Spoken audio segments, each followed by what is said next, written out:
ògo ní forúkọ Ọlọ́run Ísírẹ́lì tó tún bẹ̀mí àti olùgbọ́ mi rí Monday àkọ́kọ́ nínú oṣù kẹfà oṣù ọpẹ́. Ògo ní forúkọ rẹ̀ Ọlọ́run gbọ́ gba ìyìn wa. Adúpẹ́ torí pé ẹ pa wá mọ́ láti January wọ ìparí oṣù May àti oṣù June yìí. Òní lọ́jọ́ kìíní oṣù ọpẹ́ oṣù kẹfà. Òní ní ọjọ́ kìíní tí ìṣọjọ́ ọ̀sẹ̀ inú ọ̀sẹ̀ tuntun yìí. Ọlọ́run ògo ní forúkọ yóò gbọ́ Ọlọ́run pa ọgbà ọpẹ́ wa. Kò sí ẹni tó wà láyé báyìí tí ò ní mọ rírì yín torí pé ọ̀pọ̀ ti kú àwọn tó sọ jù wá lọ ti lọ. Ẹ fàánú dá wa sí Ọlọ́run gbọ́ gba ìyìn wa. Mo wá gbàdúrà ní orúkọ Jésù Kristi fún ọmọ bàbá bàbá sísá bó o ti ń wọ ọ̀sẹ̀ tuntun lọ yìí tó o tún lọ sẹ́nu iṣẹ́ rẹ nínú oṣù tuntun yìí. Agbára tí ń ba ọjọ́ jẹ́, agbára tí ń ba ọ̀sẹ̀ jẹ́, agbára tí ń ba oṣù jẹ́, agbára tí ń ba ọdún jẹ́ mọ́ Ọlọ́run lórúkọ Jésù Kristi. Ìfarahàn ọmọ Ọlọ́run ó yá pa wọ́n lórúkọ Jésù Kristi. Mo gbàdúrà bó o ti ń lọ nínú oṣù yìí nínú ọ̀sẹ̀ yìí ẹ̀mí máa ti agbára rẹ̀ ó yá kó bọ́ọ̀lù ayé mi àti ẹ̀. Agbára àníṣe èyí tí borí ẹ̀ṣẹ̀, agbára tí borí èṣù àti iṣẹ́ ọwọ́ rẹ̀, agbára tí borí ìyà, agbára tí kì í jẹ ìyà, agbára tí kì í ráhùn, agbára tí ikú kì í jípa tí àrùn kì í gbédè ó yá bọ́ọ̀lù ayé mi àti ẹ̀. Bẹ̀rẹ̀ wípé èyí yóò gba agbára tí ẹ̀ mọ́ bá balẹ̀ yín. Agbára tí faṣọ ìyàyà lára ẹni gbé aṣọ àlárí wọlé ó yẹ kó bọ́ọ̀lù ayé mi àti ẹ̀. Mo gbàdúrà bàbá lábẹ́ ọ̀run idẹ àtọ̀run ire ní ọ̀sẹ̀ yìí àtọ̀sù yìí Ọlọ́run kó fa èmi àti ẹyọ kúrò mẹ́. Ó yẹ Ọlọ́run fún wa sábẹ́ ọ̀run ṣíṣí. Let your heaven be open in the name of Jesus Christ. From the Lord will remove you from under the heaven of iron or brass in the name of Jesus Christ. I speak to this month and I decree into this week concerning your life, you will excel. Your heavens will be open. No weapon fashioned against you shall prosper.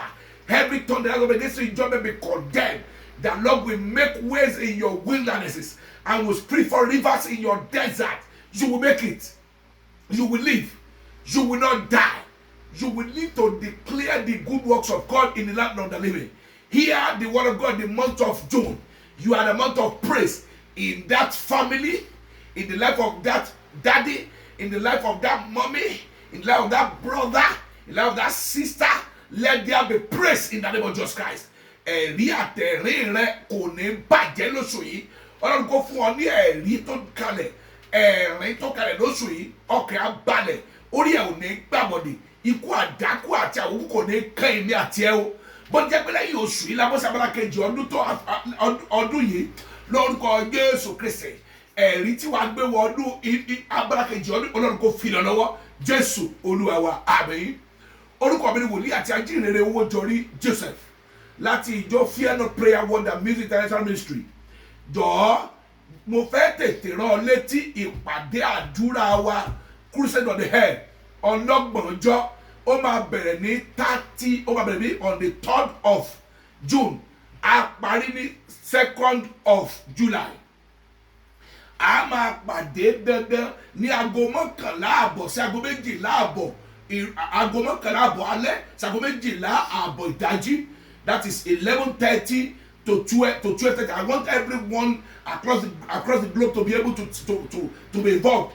And it's going to be 1 hour quickly. Ṣùgbọ́n nígbà bí a lè pàdé bí ìṣẹ́jú mẹ́wàá kan ìṣẹ́jú kan ní àárọ̀ ní ọ̀sẹ̀ lálẹ́ gbogbo oṣù yẹn ni Ọlọ́run sọ pé kí n fi wà nínú àwẹ̀ funfun.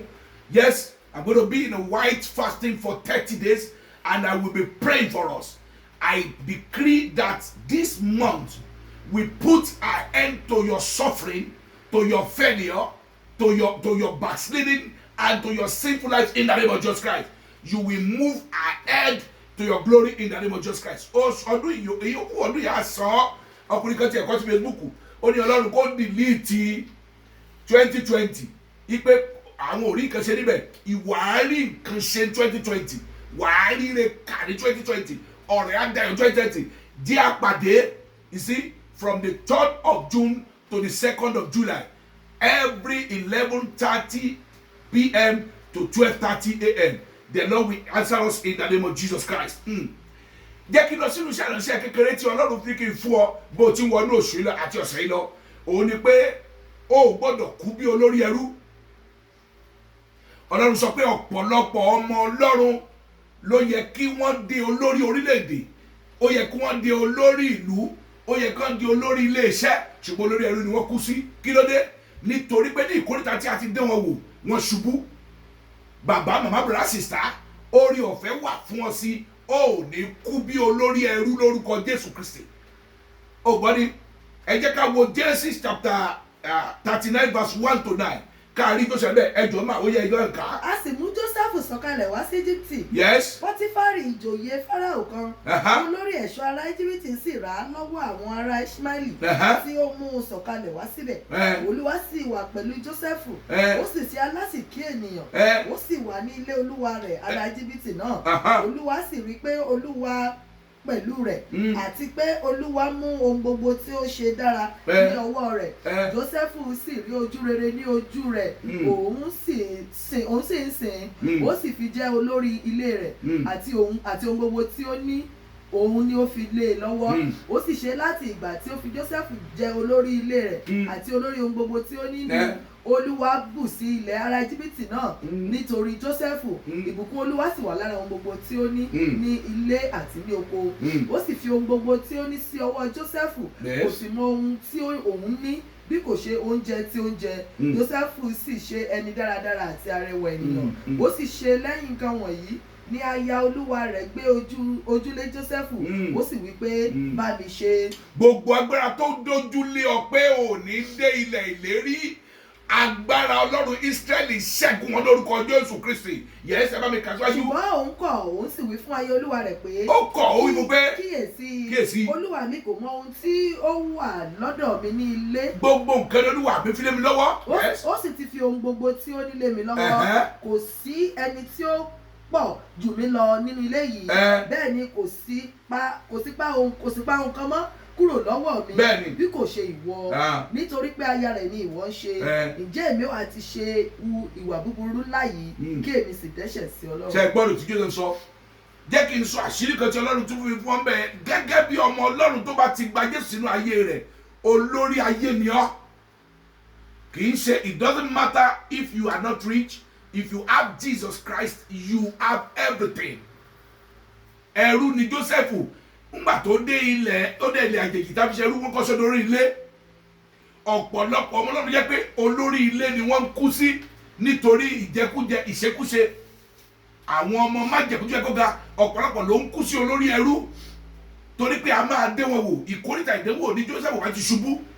Àṣì Ọlọ́run ní ètò ńlá fún Jósẹ́fù láti di olórí orílẹ̀-èdè, ṣùgbọ́n èṣù wọnú ìyàwó ọ̀gá ẹ̀ láti dá dúró bí olórí ẹrú. Èmi wá wò pé ká ní Jósẹ́fù gbà pẹ̀lú láti máa ìṣekúṣe pẹ̀lú ìyàwó ọ̀gá ẹ̀, bó pẹ́ títí wọn á mú wọn pa, ṣùgbọ́n máa tiẹ̀ pa kò lè kọjá ibẹ̀ yẹn mọ́, á dúró síbẹ̀ ni. Ìkórìtà tí n tó jẹ́ àbí n tó fẹ́ jẹ́ ti jọ ọ́ lójú ló máa dúró sí.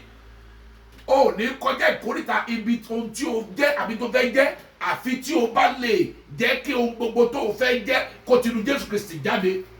Ọlọ́run nìkan ló ń gbé nígbà bíbélì pé ìgbéga kò láti ilẹ̀ oòrùn wọ̀ oòrùn àbí láti gúúsù àríwá bí kò sí láti òkè wá. Ọlọ́run ní gbé nígbà nísìnyí rọ ní sílẹ̀. Mo gbà ní pé Ọlọ́run ò ní rẹ̀ mí àti ẹ sílẹ̀ lórúkọ Jésù Kristi. Bàbá màmá brother sister, bá a ti ń lọ sí oṣù yìí, oṣù tí a ti wọnú oṣù yìí ló pín ọdún yìí sí méjì. Lẹ́yìn oṣù Júùnù la máa bọ́ sí oṣù mẹ́fà tó kù lọ́dún yìí. Mo gbàdúrà sẹ́ẹ̀ ipò olórí ẹrú àti olórí ilé tó wà, ẹ̀mí bọ́ kó gbé ọ sókè lórílẹ̀-èdè láti bẹ̀. Gbogbo ohun tó ibi you think you are at your best, the Lord will take you to a better best in the name of Jesus Christ. What am I trying to say? There is a place for you at the top. If you decide to wait on the Lord and not to end it up as a head of slaves. Joseph refused to end it up as a head of slaves. He remained fervent in the Lord. Look at what it says, that I will do this and I sin against God. When his master's wife came unto him and wanted him to sleep with her, he said, no, I will not do this and sin against God. How can you become a head of nation?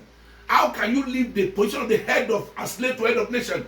You must know that your doing with any man, any friend, your wife, your husband is unto God and not unto that fellow. Joseph did not say that I will do this and sin against my master. He knows his master is a sinner and he can sin against his master. If you begin to look at the attitude of men towards you, you might likely want to sin against them and offend them. But God has not asked you to use any man as a yardstick. God said, looking unto Jesus Christ, the author and the finisher of our faith. Yes, he's the only one who has finished, who has authored and finished our faith. So he's the only one who has come and has passed through this perilous time and has won. So God said, looking unto Jesus Christ. So in your heart, when anybody offends you, in your heart, when you come across anybody in your life, when you are interfering with anybody, you are doing business with anybody, you are buying and selling with anybody, you must know that you must not sin against God. If you fear God and I fear God, we will not sin against ourselves. But because your husband has offended you, you decide to fight with him, fight him back. Because your wife has offended you, you decide to fight her back. You decide to pay her back in a coin. You are only afraid, you are not afraid of God. You are only looking at man. A lot of marriages would have ended up as the head of nation, but they ended up as head of a slave. Joseph kò bá parí ẹ̀bi olórí ẹrú ni o. Tó bá lọ ka ìwé Romans chapter 6 verse 20 to 21. Ní kàní sí Ọlọ́run sọ pé òun ò fi wá ṣe ẹrú ẹ̀ṣẹ̀. Yes, God has not made us a slave to sinners. To sin, sorry.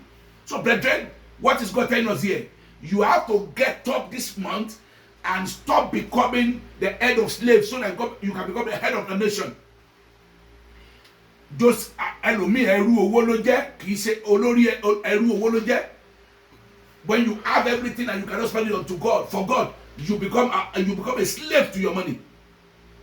But the book of Proverbs chapter 11 verse 24 says, he scattereth to plenty, he will turn unnecessarily to poverty.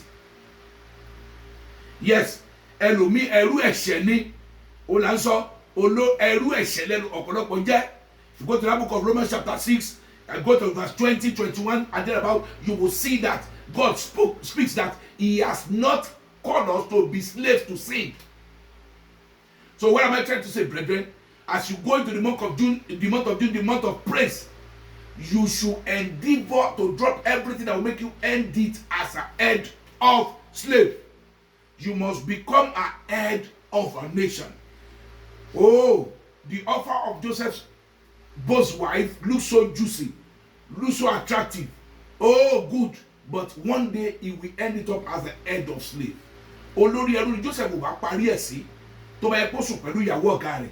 So gbìyànjú láti má parí ẹ̀ bí olórí ẹrú láti di olórí orílẹ̀-èdè.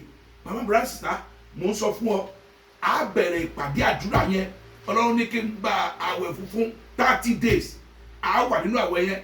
Àjọ gbàdúrà agbára kejì ọdún yẹn á sàn ọ́ lórúkọ Jésù Kristi. Wò ó má parí ẹ̀ bí olórí ẹrú o. Orí ọ̀fẹ́ tàǹfààní wà láti parí ẹ̀ bí olórí orílẹ̀-èdè. Kí ló lè ṣe láti kú olórí ẹrú? Fi ayé ẹ̀ fún Jésù Kristi. Jẹ́wọ́ ẹ̀ṣẹ̀ ẹ̀ fún. Gbàgẹ́ bí Olúwa àti olùgbàlà rẹ. Kó ẹ̀ṣẹ̀ sílẹ̀. Bẹ̀rẹ̀ sí lọ sínú ìjọ Ọlọ́run tí wọ́n sọ̀rọ̀ Ọlọ́run ní tòótọ́. Mọ̀ wá ogó lọ ṣọ́ọ̀ṣì. Bẹ̀rẹ̀ pé kọ́kọ́ wá ìjọba Ọlọ́run àti odò rẹ̀ á fi tó kù fún kóhun fún ọ. Tó bá ti ṣe yẹn, wàá rí pé ayé àyípadà jẹ́ ọ̀rẹ́ ọ̀rọ̀ Ọlọ́run. Wàá rí pé agbára láti sọ ní olórí orílẹ̀-èdè wà nínú ọ̀rọ̀ Ọlọ́run àti nínú Jésù Kristi.